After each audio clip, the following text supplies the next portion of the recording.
Welcome to the deep dive. Today we're going to kind of go behind the scenes a bit.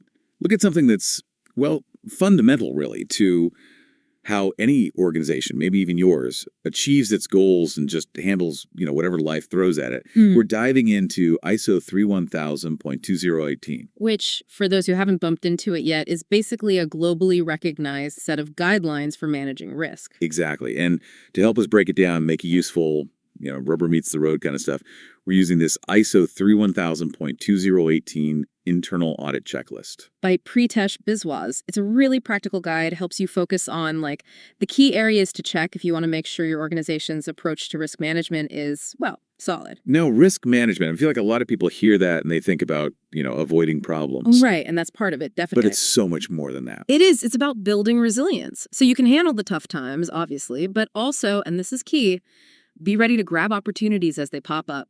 Be opportunistic. Be smart. Make smarter decisions overall. So what's our, mission for this deep dive? What are we hoping to really pull out of this checklist and give to the listeners? We're going to go through this standard, really highlight those key components, especially as they're laid out in this checklist. It's built around 4, what they call principles, and then 5 framework sections. That's the roadmap we're going to follow. Aim is to give a super clear understanding of what a really effective risk management system looks like.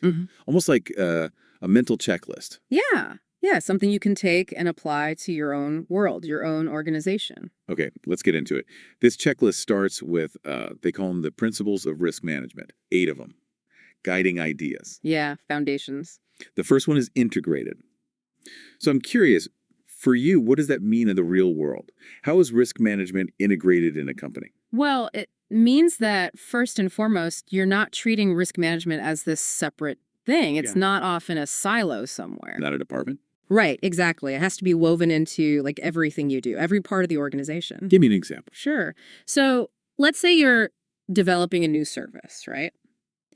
Thinking about the risks, like what could go wrong, whether in development or the launch, all of that, that shouldn't be an afterthought. Right. It should be baked right into the design process, the testing from day one. From the get-go. Or think about planning a marketing campaign.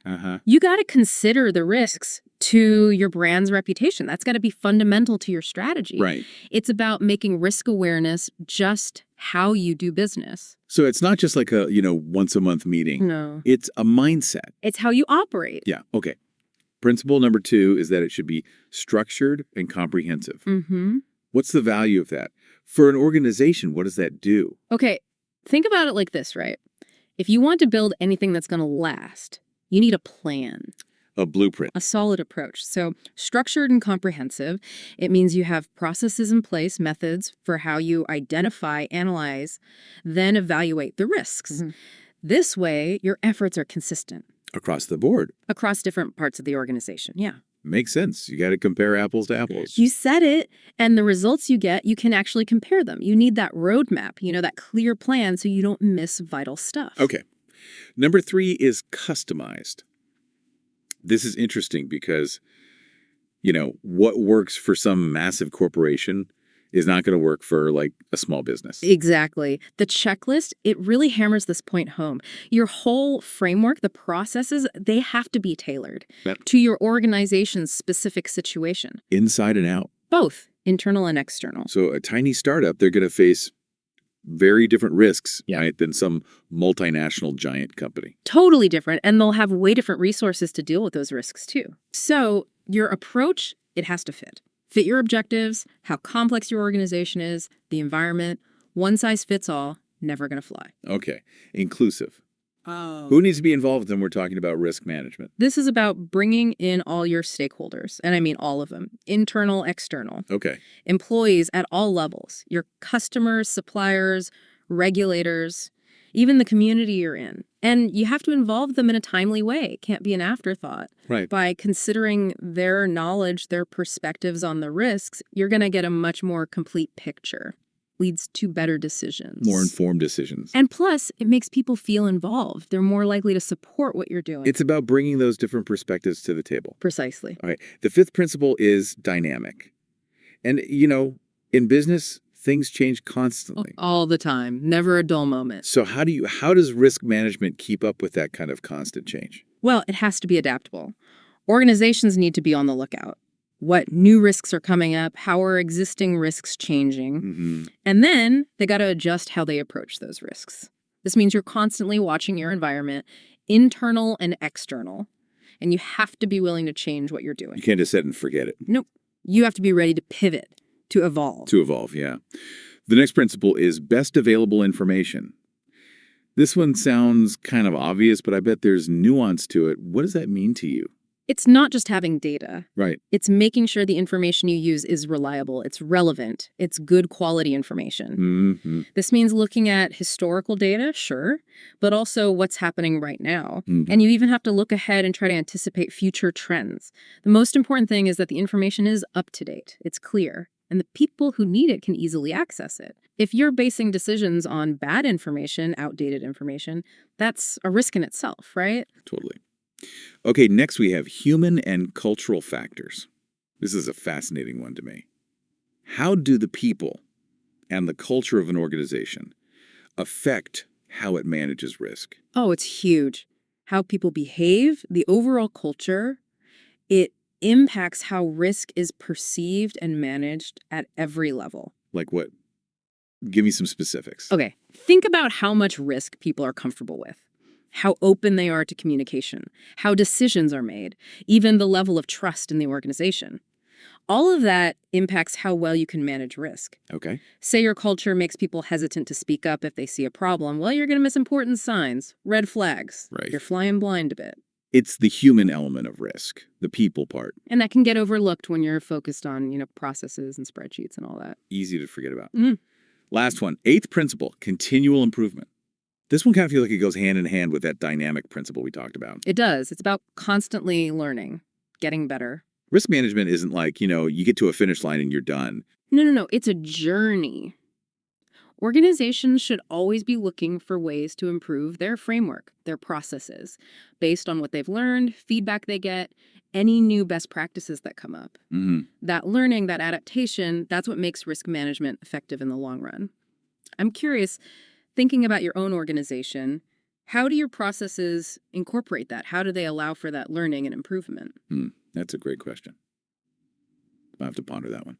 So those are the 8 principles, the guiding ideas the checklist starts with. Now it gets into the framework for risk management. Yeah. This is the structure. Yeah, it gives you that solid base to build from. And this has 5 sections. First one is general. General, laying the groundwork. It is. It stresses that, first off, risk management has to be part of all the major stuff your organization does, how it's governed, how decisions are made. It also highlights the importance of getting buy-in, making sure everyone's on board with this, especially the top leadership. If they're not, I imagine that's going to make things really difficult.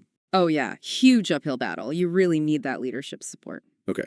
Anything else in this general section? It emphasizes that building the framework, it's not a one-time thing. You don't just do it and you're done. Mm-hmm. It's a process. You bring risk management in, you design how it works, implement it, then evaluate, then improve across the entire organization. And it should be customized, like we talked about. It also mentions evaluating your current practices. Take a hard look at what you're doing, find the gaps, and use the framework to address those gaps. Solid foundation. Yeah. Okay, the next section is leadership and commitment, which is interesting because we were just talking about how important the leaders are. What are the key things to watch for here? So there are a lot of questions in this part of the checklist, really focusing on how your top management, your board of directors, anyone in that oversight position, how do they demonstrate their commitment to risk management, I mean, not just saying the words. They've got to walk the walk. Exactly. Show, don't just tell. Right. So is risk management integrated into everything? Do you have a clear policy in place? Are the resources there? People, time, budget. They have to actually allocate the resources to do this properly. Okay, so put their money where their mouth is. Mm-hmm.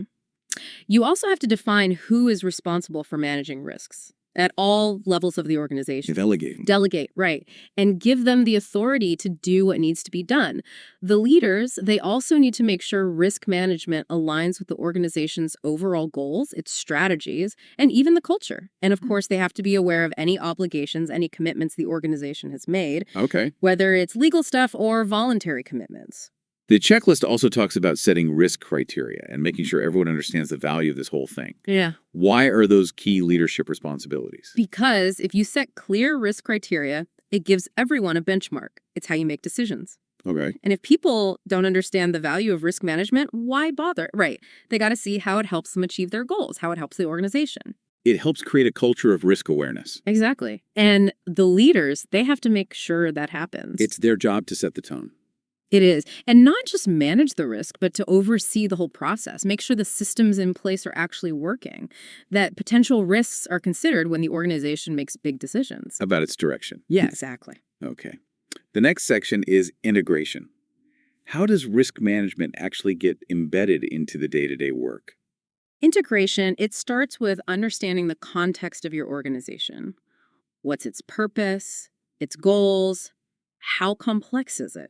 And risk, it has to be managed everywhere, not just by a risk management team. Right. Everyone has a role to play. Whatever their job is, they have to manage the risks that come with it. So it's not just the risk manager's problem. No, not at all. It's everyone's responsibility. And the checklist, it highlights how accountability and oversight of risk management, that's a core part of your governance structure. So the guardrails. Yeah. It is. And it's dynamic. This integration, it's iterative. It has to be customized. It has to become part of the fabric of the organization.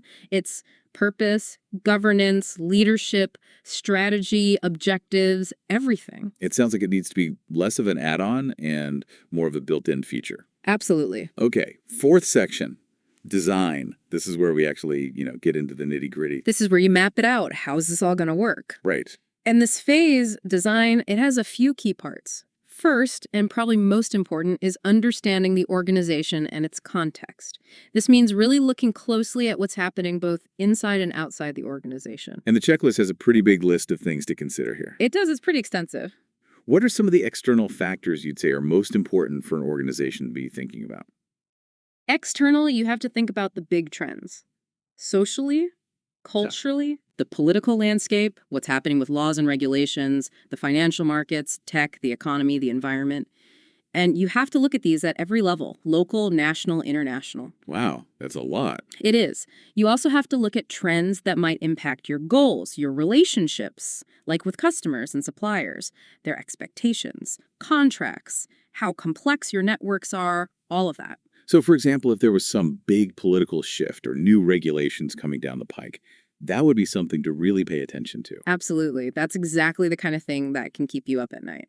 Makes sense. What about internally? What's important to consider there? Internally, the checklist focuses on understanding your core purpose, your mission, your values, how you're structured, your governance, roles and responsibilities, strategies, objectives, the policies you have, the culture.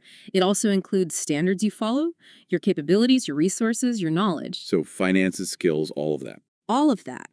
Intellectual property, processes, tech, data, your information systems, relationships within the organization, how different departments are connected. It's a deep dive for sure. It is. It's almost like you're doing an internal and external audit before you even get to the specific risks. Yeah, I see that.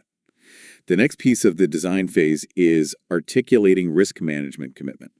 This is where top management needs to make it crystal clear that they're committed to risk management, not just for now, but for the long haul. How do they do that? Usually through a formal policy or a statement.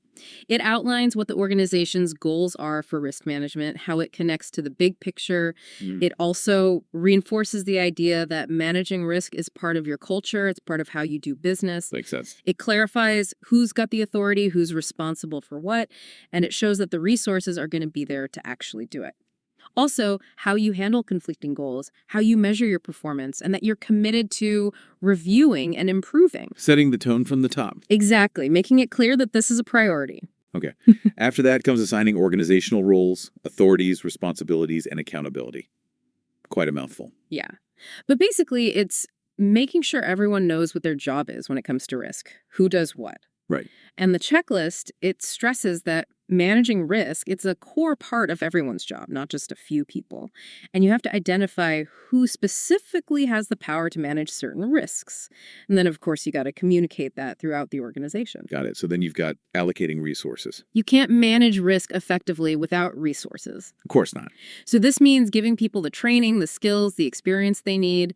It also means having processes, methods, tools, documented procedures, systems for managing information and knowledge, even professional development, making sure people's skills stay sharp. And when you're deciding how to allocate those resources, you also have to look at what you already have. What are your limitations? You got to work with what you got. Okay, the last part of the design phase is establishing communication and consultation. We talked about communication, but consultation adds another layer to that. It does. It's about having a system for both sharing information about risks and for getting feedback from your stakeholders. Two-way street. Exactly. Whatever methods you use, the information you share, it has to meet your stakeholders' needs. And it has to happen in a timely way. And the feedback you get, you got to actually use it to improve. To inform your decisions. Yes. Okay, so you've got your framework designed. Now comes implementation. How do you actually take this design and, make it real? Well, implementation, it's all about putting your plan into action. So first, you need a clear plan, timelines, how you'll use your resources. You need to analyze how decisions are made across your organization and tweak the processes as needed. Make sure risk is being considered at every stage. But the biggest thing is making sure that everyone understands and follows the plan. And buys into it. Yes, exactly. Stakeholder engagement, awareness, that's all critical here. And your framework, it has to address uncertainty, help you make decisions when things are unclear. And it needs to adapt to new uncertainties that come up. The goal, really, is to make risk management a natural part of how you do everything. So ongoing communication, training, that's all got to be part of this implementation phase. Absolutely. You can have the best framework in the world, but if people don't use it or don't use it properly, it's useless. Right. It's got to be embedded in the way you work. Precisely. Okay. Next section is evaluation. How do you know if all this is working? Evaluation is about taking a step back, looking at the big picture, measuring how your framework is performing against your goals, your plans, your indicators, the behaviors you're hoping to see. Right. You have to determine if the framework is still the right one. Is it helping you achieve your objectives? Is it still fit for purpose? Exactly. And this isn't something you do just once. You have to evaluate regularly. Things change, your needs change. You got to make sure it's still the right tool for the job. Okay. Last section of the framework, improvement. This goes back to that whole idea of constantly learning, getting better. Yep. And the checklist, it lays out two main aspects of improvement. First is adapting. Which means? You're constantly monitoring your framework, making changes as needed. Things change internally, externally, you have to adapt. Got it. The second aspect is continually improving the framework itself. How suitable is it? Is it adequate? Is it effective? And how well is the risk management process actually integrated into the organization? If you find things that could be better, gaps in your approach, you need a plan to address them. Who's responsible for fixing it? How are you going to make your risk management even better? So it's a cycle. You design, you implement, you evaluate, you improve. Yeah. Then you do it all again. That's exactly it. It's a never-ending process. Which makes sense. Okay. So after the framework, the checklist goes into the process of risk management. And this has its own steps. Right. The risk management process, this is where you take your policies, your procedures, and actually put them into practice. Okay. It's a systematic way to approach risk. How you communicate, consult, understand the context, assess, treat, monitor, review, record, report. It's the whole shebang. And the checklist, it really emphasizes that this process needs to be a core part of how you manage and make decisions at every level. From the big strategic level down to individual projects. From top to bottom.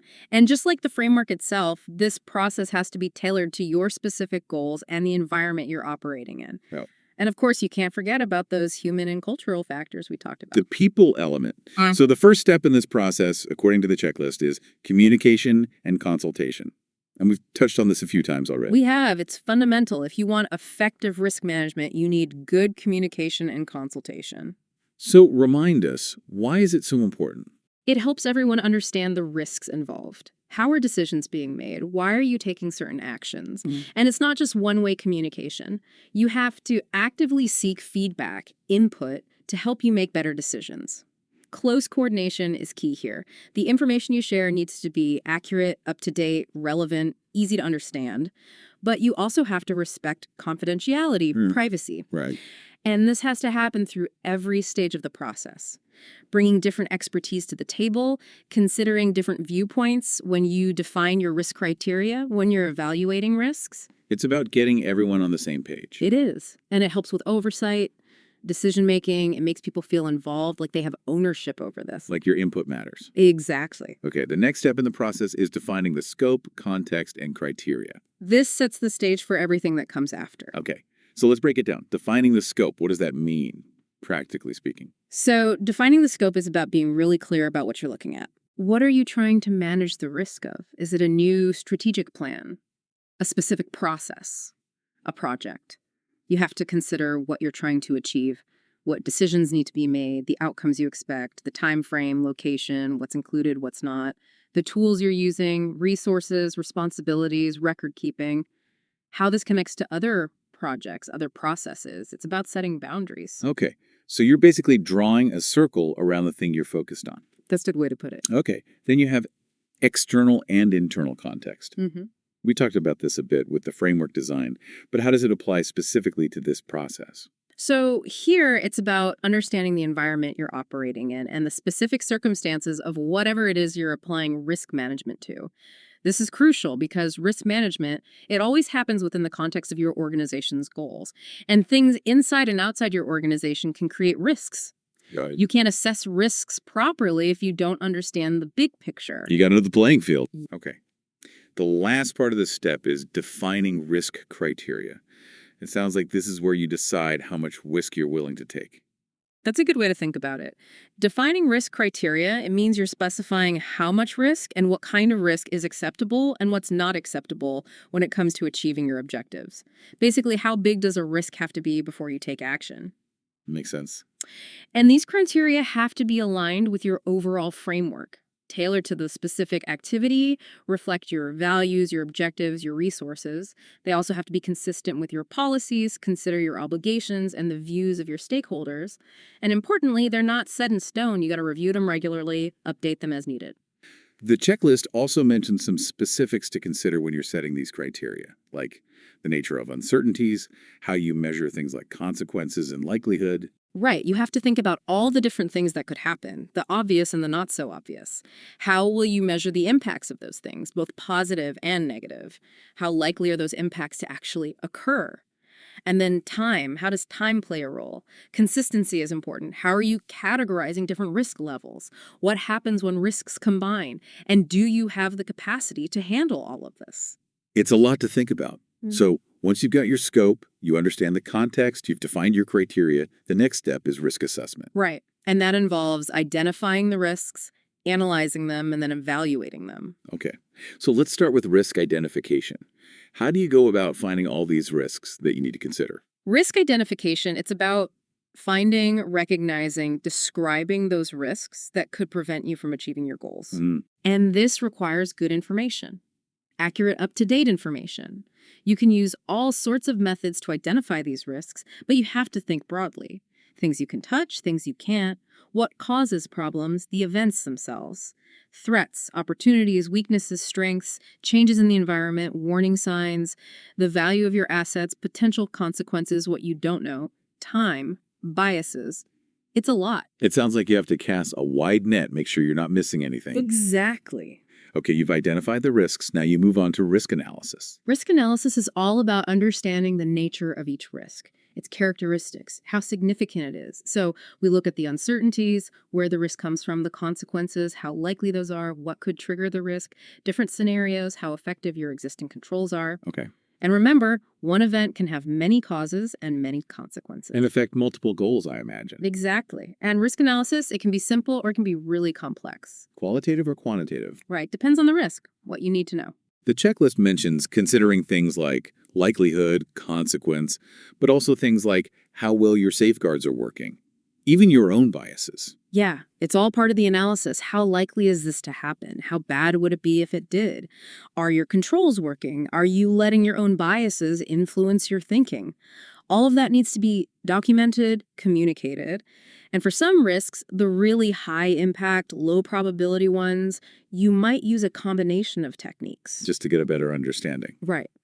Ultimately, risk analysis gives you the information you need to move on to the next step, evaluating those risks and then deciding what to do about them. Which is risk evaluation. So what happens during this step? Risk evaluation, you're comparing the results of your analysis to the criteria you set earlier. Okay. This tells you which risks need more attention. Maybe some risks you decide to do nothing. Or maybe you need to consider options for treatment. Maybe you need more information. Maybe you keep your current controls. Or maybe if the risk is too high, you have to go back and rethink your goals. Wow. So it could even impact your big picture goals. It could.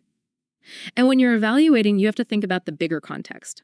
How will this affect your stakeholders, both internal and external? The outcome of this evaluation, you document it, communicate it, make sure it's validated within the organization. So it's about prioritizing. Prioritizing, exactly.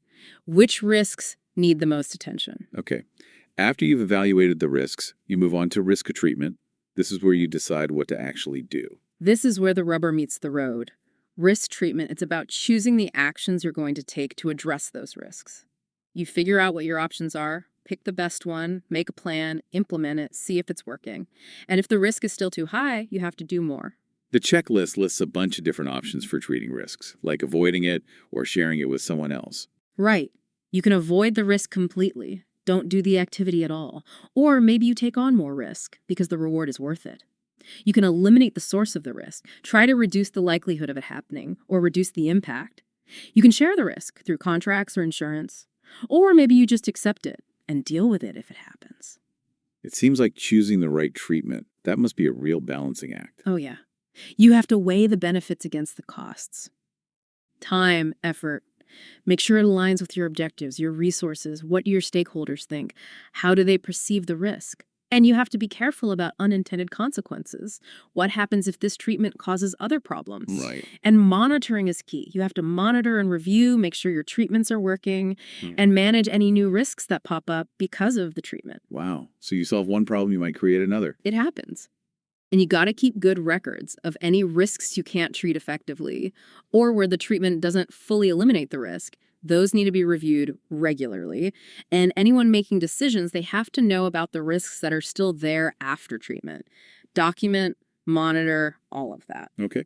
You've chosen your treatment, put it in place. Now what? What's the next step? Monitoring and review. Which sounds like it's an ongoing thing. It is. You can't just treat a risk and forget about it. You have to monitor it, see if it's working, and if your process overall is working. Makes sense. This is a planned part of the process at every stage. You decide what you're monitoring, how you're going to review it. You gather your information, analyze it, document it, provide feedback. And this feedback, it gets incorporated into your overall performance reporting, right? Right. It's all about making sure things are working as intended, making adjustments as needed. Okay. Last step in the process. Recording and reporting. Why is it so important to document all?